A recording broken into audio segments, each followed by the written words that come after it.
Amyn from Fayetteville sure has a nice ring to it as opposed to Amyn from the street. That bum. Let me take this off so I can enunciate properly. Before I begin, where's Carl? Thanks for coming out, Carl. You might want to sit in the front. The sick people are up here. Okay. Those who are still in denial back here. Thanks, Carl. Thanks for coming out. And Greg, thanks for coming out, Greg, a member that frequently comes to my home group in Fayetteville. And I want to thank Daniel for inviting me to come out and share my story with you tonight. I'm not sure how much you're going to get out of it, but that may not be as important as what I'm going to get out of it. Let me start with my sobriety date. I'm sober by the grace of God. That's what I firmly believe. And because I fellowship with people like me who understood my problem exactly and knew exactly what to do for me. And because our spiritual program of action worked for me when nothing else I've tried ever did, and I've tried a lot. Alcohol has been a part of my life from the day I was born, and let me explain. I was raised by my grandparents because my mother had me at such a young age that my parents took custody of me. I grew up in New York City, and if y'all come across people in New York City, they have a certain kind of disposition and attitude. And in my household, my grandfather, who was my first male role model, he died from untreated alcoholism at 53 years old. I'm 66, right? My mother, God bless her, God bless my grandfather. My mother died from, in our big book she's described as a problem drinker. And alcohol cut her life short at 69. I'm 66. And I reiterate that because I want to kind of impress upon you how alcoholism had cut people's lives in my family short because they never found a program similar to this or this program. I'm the oldest of 6. 4 of my siblings, including me, I'm the one in that 4, suffer from the illness, the obsession and compulsion to do something, drink or do drugs, was compelled and obsessed. My youngest sister, at 49 years old, she went up to meet her maker because she just couldn't figure out a way to stop. She couldn't figure out a way. And so,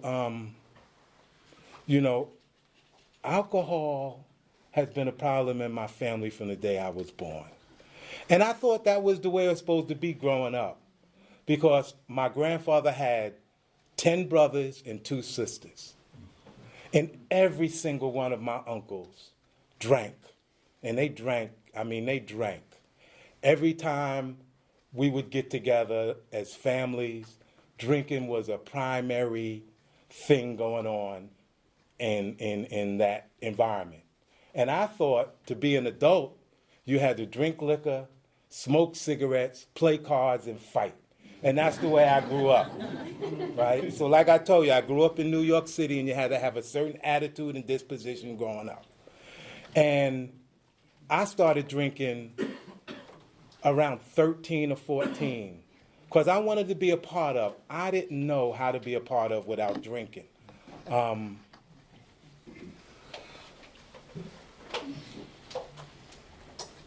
To fit in, that's what I did because I had this inability to connect with people. I didn't know that you just had to go up and talk with them, be yourself. I thought I had to give a great presentation.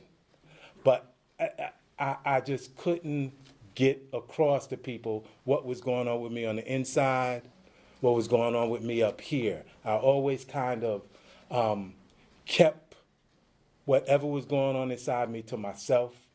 And I had an inability to connect with people. I sometimes describe myself as a social retard because I couldn't fit in socially, and alcohol allowed me to do that.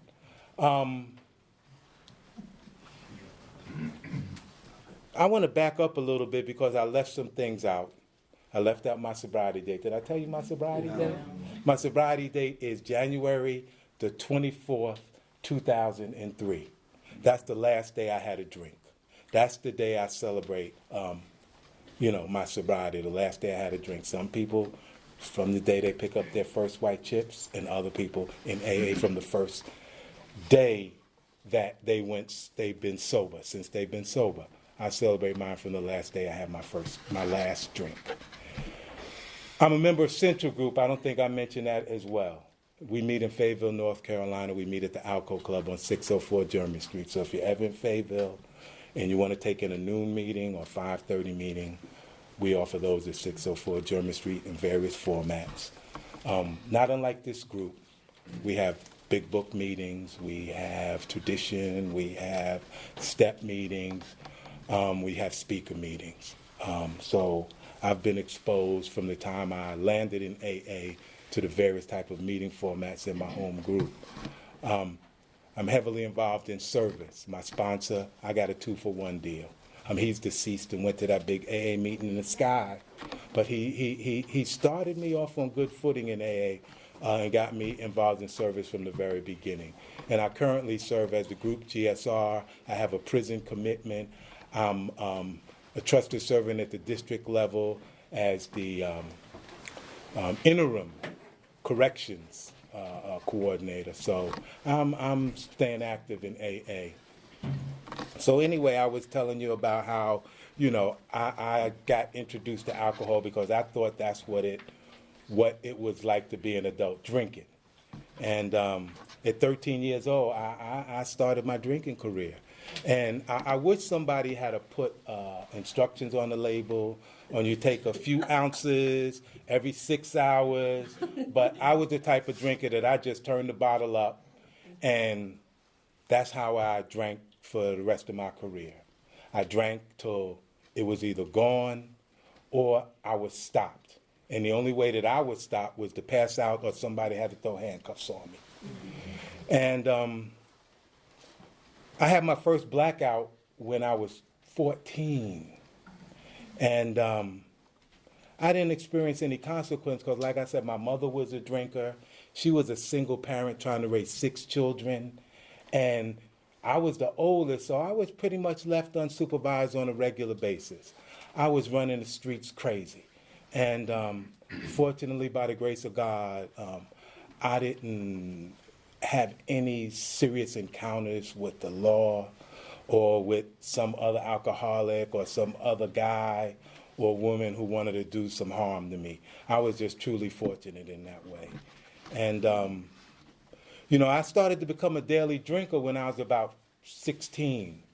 And I was the type of teenager who, when my mother, single parent, trying to raise 6 children, trying to go to school to get her college degree, when she would go to work, I would break back into her house, break into her room. Because of me, she had to keep a lock on her bedroom door, and break into her room and steal what little money she was trying to save for whatever the purpose was. I didn't care at that time. I just wanted to get the money and go do what I needed to do. Go down to the corner store and buy me some wine, some beer, some liquor. It didn't matter, as long as they had alcohol in it.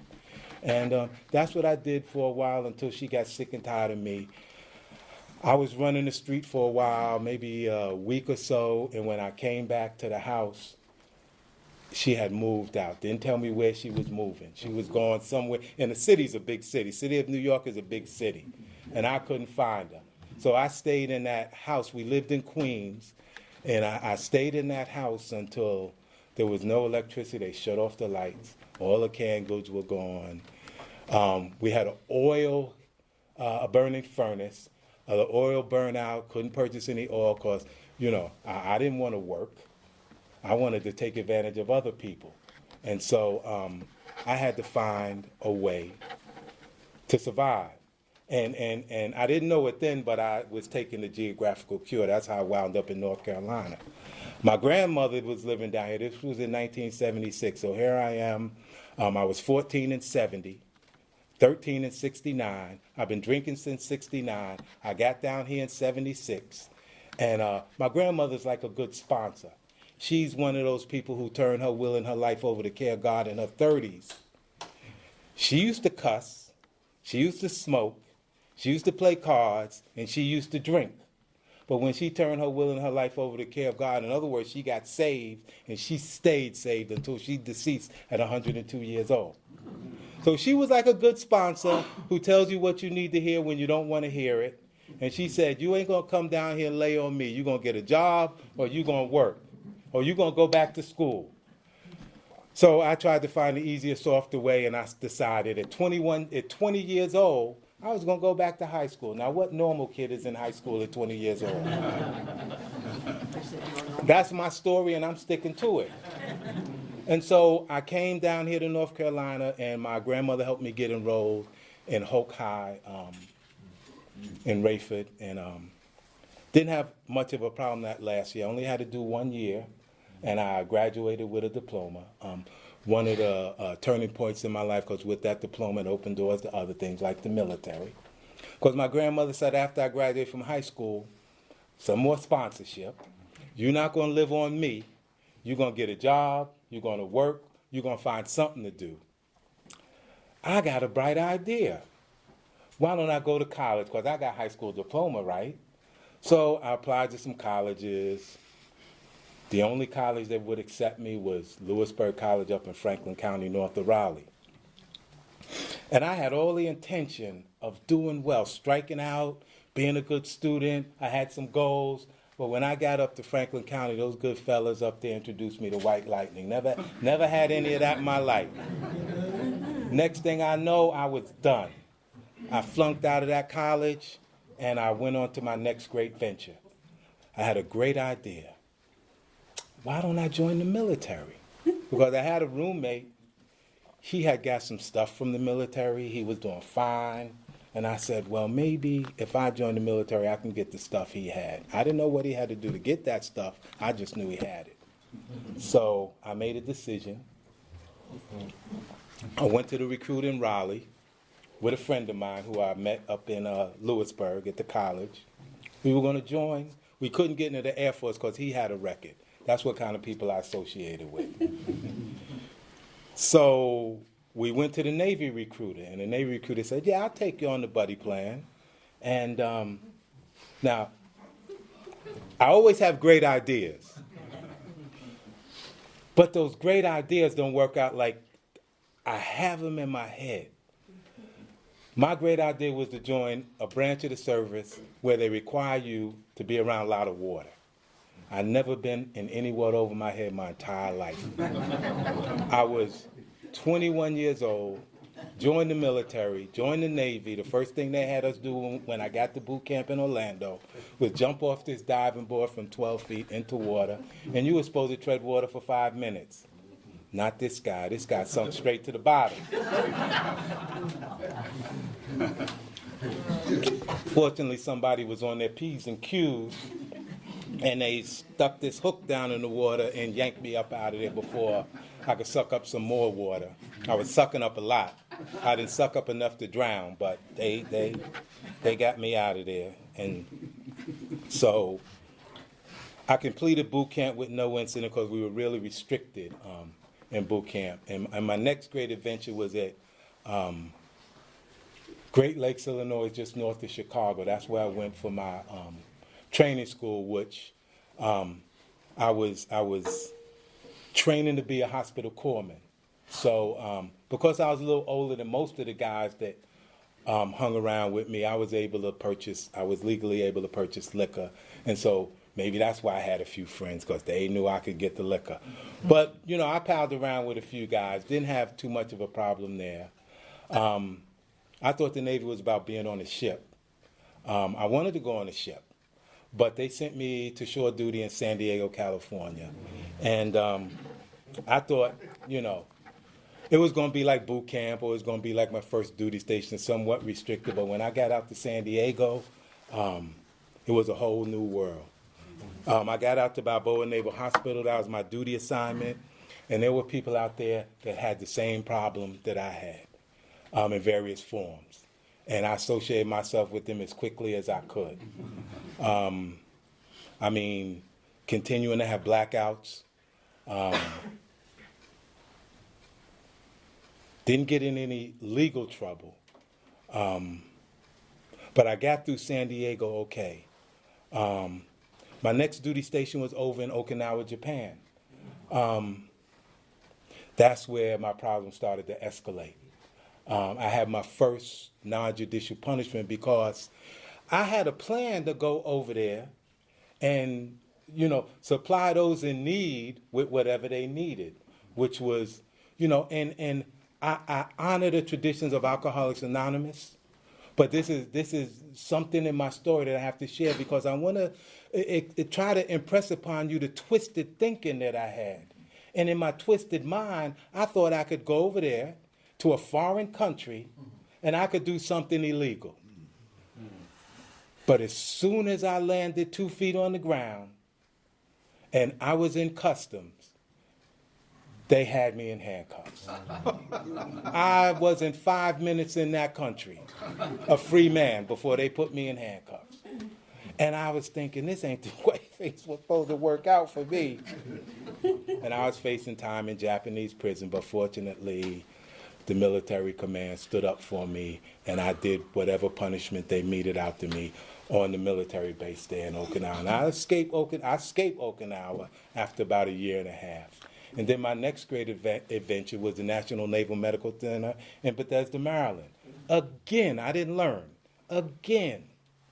They sent me to the drug screening lab in Little Creek, Virginia, to test other sailors, Marines, specimens. And then they tested my specimen. They said, you gotta go. You can't work here. Again. That was my second great adventure. My third great adventure, and these are the highlights of my military career. I had a 15-year military career. Wow. And the only reason I had a 15 military career because of people like you, who through their kindness and graciousness put their reputations, officers, senior enlisted, on the line and said, they seen something in me that I could never see in myself at that time. And said, this man is a good sailor, he's worth serving. Because when I was on duty, I was a good sailor. I was good. I knew what I was doing, and they respected what I did. But I just had this problem up here. I had this obsession that I could never scratch that itch. And then once I put that alcohol in me, I couldn't stop. I would show up for formation. I didn't miss formation. I wasn't you or anything like that. But I just couldn't stop drinking. And in the military, that seemed to be okay with people. As long as I showed up, that was okay. As long as I didn't bother anybody, that was okay. Lasted 15 years because of other people. If it was left up to just me with nobody intervening, I would have got kicked out of the military after my first 3 years with a bad conduct discharge.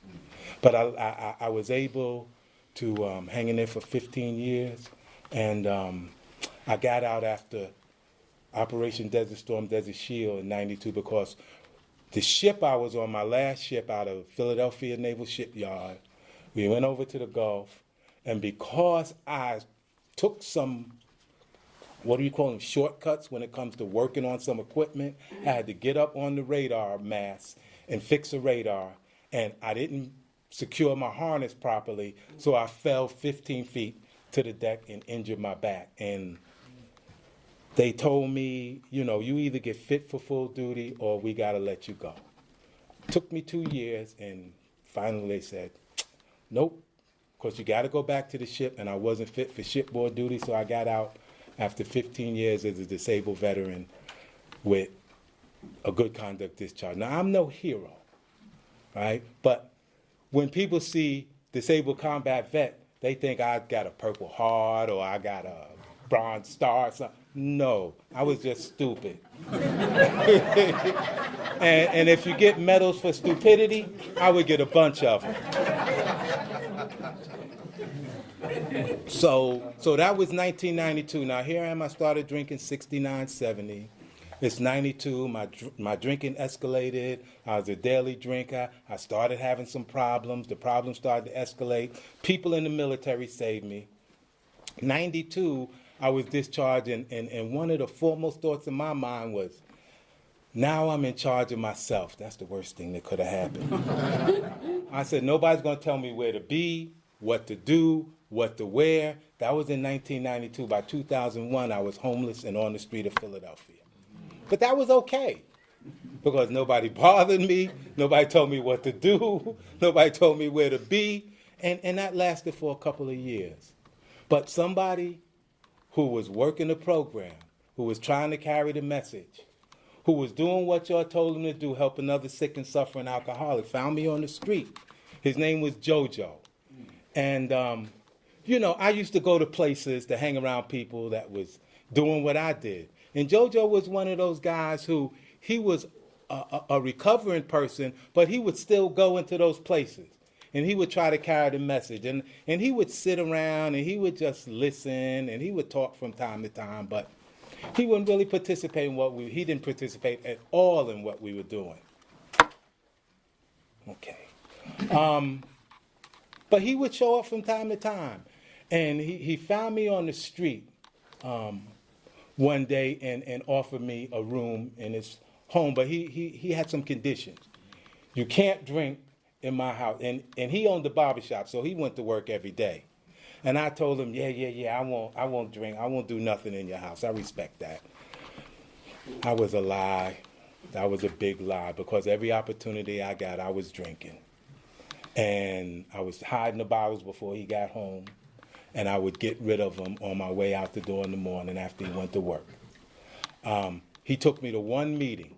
And I knew it was a meeting because we went to a church, and it was in the basement of a church. It was a group of men who sat in a circle, and they read from some book. They asked me to read. I don't know what I was reading, because I was still in a fog. I didn't hear nothing. I didn't hear nothing that was said in that meeting. That was in 2001. I didn't get to AA until 2003. In 2002, it was around the holiday season, just before New Year's, I went to New York to spend some time with some members of my family still living in New York. And I partied from just after Christmas till just after New Year's. And after New Year's, I was on my way back.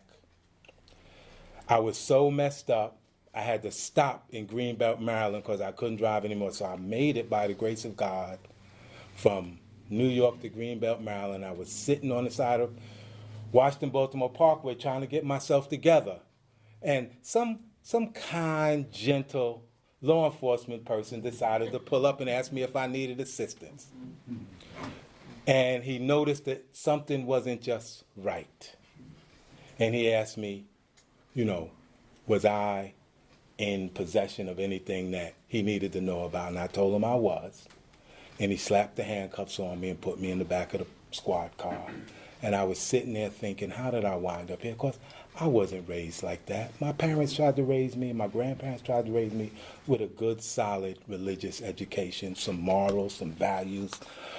But the way they did it in the church, it just wasn't to my liking. And so at the tender age of 13, 14, I decided to strike out on my own because I wanted to be in charge of myself. That got me in trouble. From the time I was 13 until the time I landed homeless and on the street, being in charge of myself got me in trouble. My great ideas. Never thought them through. Just got the idea and ran with it. Then I wound up on the side of Baltimore-Washington Parkway with handcuffs on, trying to figure out, because I always had great plans. How could I get out of this? How could I get out of this? And I really couldn't figure it out. But then it occurred to me, maybe I could get into treatment and that would help. Because when I would go to the VA for my checkups with the doctor, and I don't know why the doctor would say this, do you think you might need some help? Look, why would he ask me that? I was coming there for my, medical. What other help would I need? But they would always ask me whether it was the Philadelphia VA or whether it was a local VA here in Fayetteville. The doctor would always ask me that. I don't need any help. But that seed was planted, so when I got arrested, I made my way back and they let me go. Thank God they let me go. I made my way back to Fayetteville. Took me a couple days. I had to bus it, Greyhound. I went to the VA, and another person, God put somebody in my life to intervene. She was, at that time, 2003, she was a member in good standing of Alcoholics Anonymous, had 17 years of continuous sobriety. Now it's almost 20 years later, she's close to 40 years now. She got 38, 39 now. She offered the first suggestion from a member of Alcoholics Anonymous that I took action on. She said, do you think it would be a good idea to go to a halfway recovery house while you're going through treatment? I didn't have anything else going on, so I said, sure. So I wound up in a local halfway house in Fayetteville called My Rover Reese. And while I was going through treatment, I was in My Rover Reese, and I call it a recovery house because as soon as I walked into the first building on the property, they had these panels on the wall. Didn't understand, didn't know anything about that stuff. I got there on February the 10th, 2003. February the 11th, they got us up early in the morning. And during breakfast, we read from this book called The 24-Hour Day. So I was informally introduced to prayer and meditation before I got a sponsor. That was one of the greatest things that happened to me in this program, is that some smart person who started that halfway house, brilliant from my perspective, started a bunch of alcoholics and drug addicts off the first thing in the morning with meditation and prayer. That has been a remarkable thing to have as a spiritual tool for this alcoholic, because it helped me get out of the selfishness and self-centeredness that has always been the root of my problem. Through prayer and meditation, I have been able to become a useful and productive citizen in society. Since that first day, February the 10th, I didn't know what I was doing. There was a thought for the day, a meditation for the day, and a prayer for the day. And that has been a constant part of my life upon awakening from that day to this very morning. To spend some time alone with a higher power. Because, like I said, I'm only sober by the grace of God. And I have to give thanks every morning. Because my life it started off kind of good, drinking as a teenager, but somewhere along the way, that fun was derailed. And it began to become miserable. And by God's grace, I haven't had to experience that misery since he allowed me to land here with you. And that prayer and meditation is a vital tool in my spiritual growth, development. So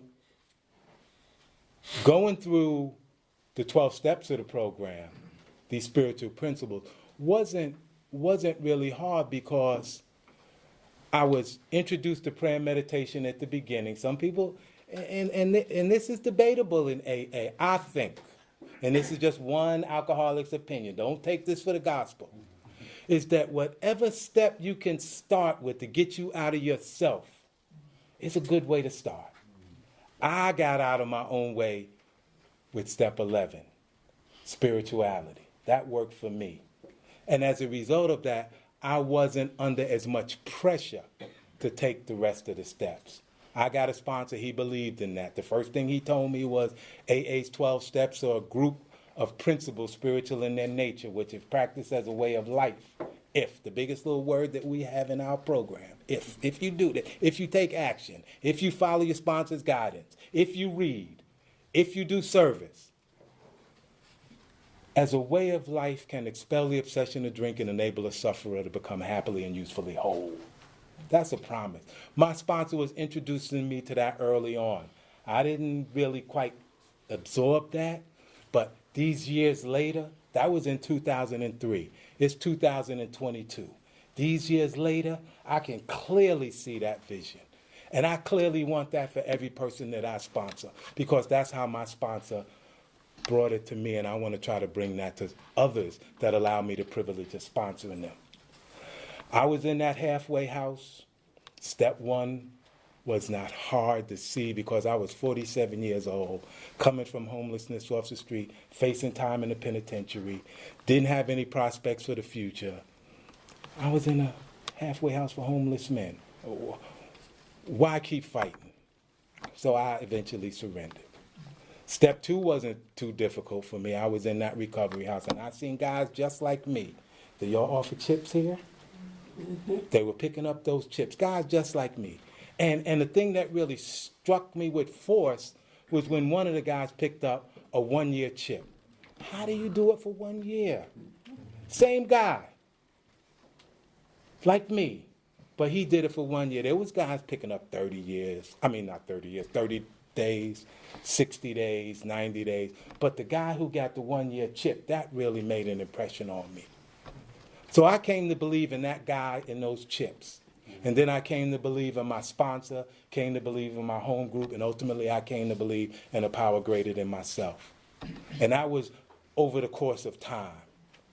And the third step, the way it worked in my life, was I had about 9 months, and I was going back to face those charges in Greenbelt, Maryland. Never want to forget these two individuals, U.S. District Judge DiGirolamo and Officer Murphy, because they were standing there, they were ready. And my public defender told Judge DiGirolamo a couple things I think were vital for my case. Said he's in a recovery house, he's in AA, and he's on the staff at the recovery house, and he's been sober for the last 9 months. And the judge, in his infinite mercy, gave me a chance. He allowed me to first be awarded probation. And then he allowed my probation to be transferred to the state of North Carolina from Maryland. And he said, look, don't let me have to send the U.S. Marshals after you, because I will send them. And I had seen that movie, right? I had seen that movie, so I was like, no, I don't want Tommy Lee Jones coming after me. No. And so I came back to North Carolina. I didn't have any incidents with my probation. I was able to do 2 years at the halfway recovery house. And one of the reasons, because I didn't want to upset the judge. I didn't want to upset anybody at the recovery house. And to be honest, I was incapable of staying sober in the free world under my own resources. So my sponsor would always say, stay there as long as you can. And so that's what I did. And when ultimately I had to leave, it wasn't hard for me to leave and do what I needed to do, because I had developed a pattern of making meetings, being active in AA, and things like that. And so when I went up to the hearing in Maryland, I said for the first time in my entire life a sincere prayer, and y'all taught me that prayer: "Thy will, not mine, be done." Just that simple. And I really meant it. If I had to go to prison, then I had known. And one of the main factors, two of the main factors, was Tom I, when I heard his story, and Wallace Bryant, when I heard his story. And I thought to myself, now, they spend a lot of time in prison. And if they can do it and come out and be good, upstanding members in their community, have the respect of their community inside AA and outside of AA, then I could do no less. I could do no less. So there's examples walking among us, and especially for me, that have helped me along the way, because I truly believe I'm the beneficiary of the individual and collective experience of our literature and of our members in the fellowship. I've benefited, and I'm grateful for that. And so in step 4, I'm just going to jump to step 4. That was one of the steps that I had a little trouble with, I admit, because I want to have a perfect 4th step. I wanted to tell everything. But my sponsor told me that the best 4th step is a done 4th step. Took me about 6 months, but I got my initial 4th step done. And then my sponsor took me on to the 5th step. And it was one Saturday. We got together early in the morning. He picked me up from the recovery house, and we went to his home, and we spent the day on the 5th step. And I had some ideas in my mind about how the 5th step was going to go. I'm not going to tell this guy some stuff. But he had a way, and he softened me up enough for me to reveal a lot of things that I had already made up in my mind that I wasn't going to tell him. But I let all that stuff go. And, you know, there's some part of the big book that says about the fifth step that, you know, and I can't really, I'm paraphrasing here, but it talks about we have in our lives spiritual beliefs, but after taking the fifth step, we have a spiritual experience. Because I felt a huge weight lifted off of my shoulder. And that separation between me and other people started to close. And I started to become more comfortable in my own skin. And this was all happening in AA. And then, you know, I was so proud of myself that I had done my fourth step and my fifth step. And my sponsor, being a true sponsor that he was, you know, said, you don't get a pat on the back for that. Let's go to the sixth step. And so went on to the sixth step, you know, became entirely ready, was entirely ready to have God remove all these defects of character. I call mine an index of maladjustments, because I was maladjusted for a long time before I got to AA. And as my journey in AA went on, I you know, corrections started to be made in my personality and in my thinking. And I didn't continue to get such great ideas. I just got ideas. I just got ideas like everybody else. Mine wasn't any greater than anybody else's. In step 7, where it talks about, you know, humbly ask him to remove our shortcomings, me and my sponsor, he got on his knees first, and then I got on my knees. Because he said if you look at the literature in the first, the manuscript to the big book, before it was printed, the 7th step says humbly on our knees. And that's the way they did it before the big book was published. That they prayed, they got on their knees, and they asked God for his guidance and direction. That's what my sponsor did with me. He was always putting God in things. Now, if you came across my sponsor at first blush, you would consider him a very stoic individual. But he was one of the warmest, kindest, funniest, gentlest individuals, once you got to know him, that you ever could meet. Because he used to say, I'm not perfect, but the people who knew me before I came to AA think I'm perfect. That's how AA transforms life, and it transformed my life as well. So here I am at the 7th step. I'm actually developing a relationship with God, asking God to help to remove my shortcomings, my defects of character, my index of maladjustment, and truly believe that he would. Step 8. Now, in step 4, I made that list. I started with my family, because that's where the wreckage of my past started. And one of the things I'm most grateful for is that before my mom deceased, I had 3 years sober. She was able to come hear me speak behind the podium and share my story. And she, you know, on the way back home after the meeting, she said, I'm really glad you got those people to talk to. She gave you the seal of approval. It was a done deal. She didn't have to worry about me anymore. That's why I stick around, you guys. You're not going to run me out of AA. I'm sticking and staying. Because if my mother, who I was her firstborn, said, I'm glad you have those people to talk to, and she meant it, I know I need to stay here. Because mothers, I mean, I don't know how to explain it, but her words carry great weight. And I was able to, okay, I'm fine, I'm okay now. And I made amends to her. I made amends to my grandmother. Living amends pretty much. Direct as well, because I can remember talking with her on the porch, my mother. My grandmother was the kind of person who, she was hard to approach. She was born in 1918. There was a generational gap. I'm the grandmother, you the grandchild. And my amends had to be indirect with her. So when she got to the point where she was incapable of caring for herself, that's where I stepped in.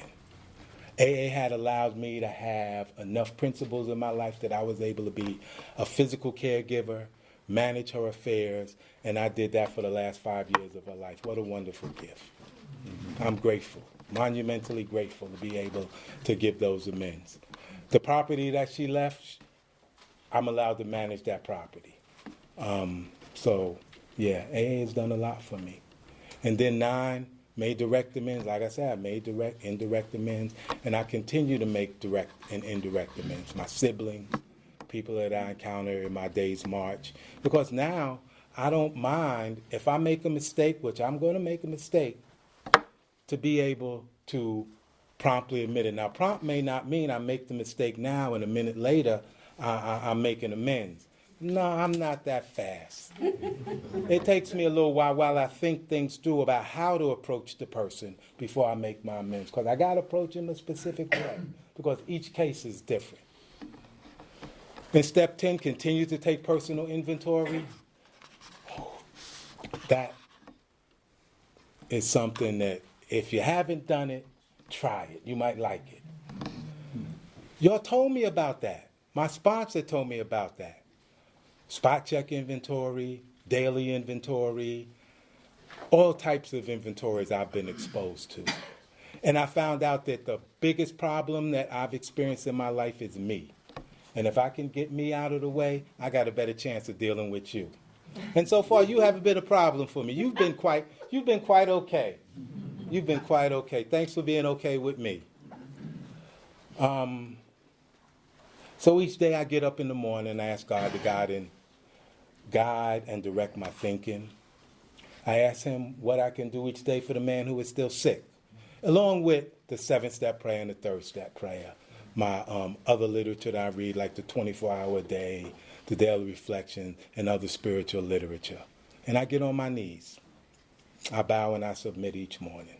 It's not hard to do now, but before, you couldn't get me to slow down long enough to consider any of that. But y'all have helped me slow down to a pace where I can do that. In step 11, sort through prayer and meditation. Prayer and meditation is a big part of my day. We went before the meeting, we prayed over in the little room. I don't mind. Y'all want to pray after the meeting? I'll pray with you. No problem. Conscious contact with God. That's happening for me more and more each day. Maybe just a little bit. But a little bit more is better than a little bit less. For me. Because I'm selfish and self-centered. I still got problems. My problems ain't going away. Y'all have just helped me tamp them down enough so that I don't pick up liquor. I don't want to pick up liquor anymore. It didn't do me well. You know, I pray a lot, but I don't pray to get things.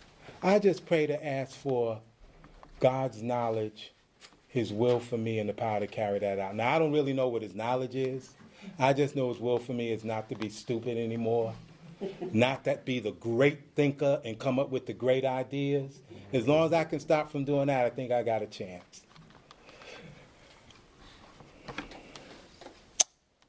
Step 12. I remember one time years ago, my sponsor came. Tom, I asked my sponsor to talk here. And y'all had this poster with the 12 steps on it. And Tom asked me to read the poster and see if I could pick out the misspelled word. Did he ask anybody else to do that? And I went straight to that word. Tried. It was spelled T-R-Y-E-D.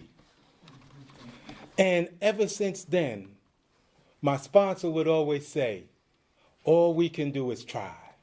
All we can do is try. We can't be perfect. All we can do is try. And every time I come here, that resonates in my mind that Tom I would ask me. I was a newcomer. I had maybe 6-8 months. And he pulled me, he said, hey, can you pick out the word? I said, sure, no problem. And I picked it out. Ever since then, he's treated me like I was his equal. One time he came, we asked him to speak at Lumberton Correctional. I was living in Rayford at the time. He came from his home here and picked me up And we drove to the meeting. I had a great conversation. Here I am. I wonder why this guy, almost 40 years sobriety, is picking me up. But he was trying to show me something by his example. He showed me a lot over the years. That was one of the guys that my sponsor considered a hero, his hero in AA. You know, we try to carry a message. The message doesn't always land, but seeds are planted. We try to practice these principles in all our affairs. We're not perfect, but they're guides to progress, right? That's what our literature tells us. I value each and every one of you. I value the Fellowship of Alcoholics Anonymous. But to me, it's not important. Really, it's important, but I'm not going to lose any sleep over it about how you think and what you think about me. What's important is how I practice these principles in my affairs. If I'm using them as guides to progress. If I'm willing to grow along spiritual lines. That's what my sponsor instilled in me. If I'm active in service. If I'm trying to carry a message. If I'm trying to show love and tolerance of others. If I don't do it perfectly, that's okay. I just keep trying. I've been introduced to a remarkable life since I've been in AA. I was incapable of forming close relationships with people. After 5 years in AA, I thought I was fortunate. I thought I was in good spiritual fitness to get involved in a relationship, because y'all tell us newcomers not to get involved in any emotional entanglements early on. And I didn't. I heeded that advice, those recommendations, suggestions. 5 years, I said, I'm good. Nope. The woman I was trying to court, after about 6 months, told me, "You're not ready." I said, okay, tucked my tail between my legs and got back into my seat in AA and continued to work on me. About a year later, we came across each other. We haven't been apart since. Nice. Just celebrated 10 years by the grace of God. I was the guy who graduated from high school at 21. Some smart person in AA said, well, you got some college? Because remember, I drank my way out of my first college, but I did have some credits. Why don't you go back to college? And I did. And I got my associates, and I got my bachelor's, and I got my master's, and I'm working on my doctorate as a result of the principles of this program. So I was homeless and on the street, like I told you earlier. Because y'all introduced me to the seventh tradition, being self-supporting through my own contribution, I was able to pay off all the debt over the years I've been in Alcoholics Anonymous, debt I owed to the domestic relations for child support, debt I owed to state governments, debt I owed to the federal government, and eventually I was able to purchase my own home. I had the help of the VA, but I was able to do it because I was able to get my finances in order. A lot of things good has happened in my life, mostly from the inside out, but some outside stuff, because I can, a gentleman earlier, he said, I like, your attire. I used to read a lot of magazines called GQ. But while I was reading them, I wasn't able to put what was in my head into action, because every single last dime I had went to getting high, drinking liquor. And so I couldn't take any money and put them into the nice things that I like to wear. But I can do that today. Because the people and examples I've seen in AA, when they got behind the podium, they didn't get behind the podium, and I don't mean no harm to anybody, but they didn't get behind the podium in flip-flops and shorts. They got behind the podium in suit and ties. And that's the example that I'm trying to emulate, because they would tell me, if you want what we have and are willing to go to any length to get it, you have to take certain steps. And so that's what I try to do today. And I'm going to say this, and then I'm going to get out the way, because there was one time I went to speak, And it was many, many years ago. But I could see the people fading out because I was long-winded, and they say the quickest way to be alone in AA is to go past your time. So I don't want to be alone in AA, and I got about a minute here, I think. So I just want to leave you with something from one of my favorite stories. He sold himself short. Because it was left up to me, all I want to do is get out or go into prison. But y'all had a whole lot more in store for me, and God had a whole lot more in store for me. These last 18 years have been the happiest of my life. Trite though that statement may seem, 15 of those years I would not have enjoyed had I continued drinking. Doctors told me before I stopped that I had only 3 years at the outside to live. This latest part of my life has had a purpose, not in great things accomplished, but in daily living. Courage to face each day has replaced the fears and uncertainties of earlier years. Acceptance of things as they are has replaced the old impatient champing at the bit to conquer the world.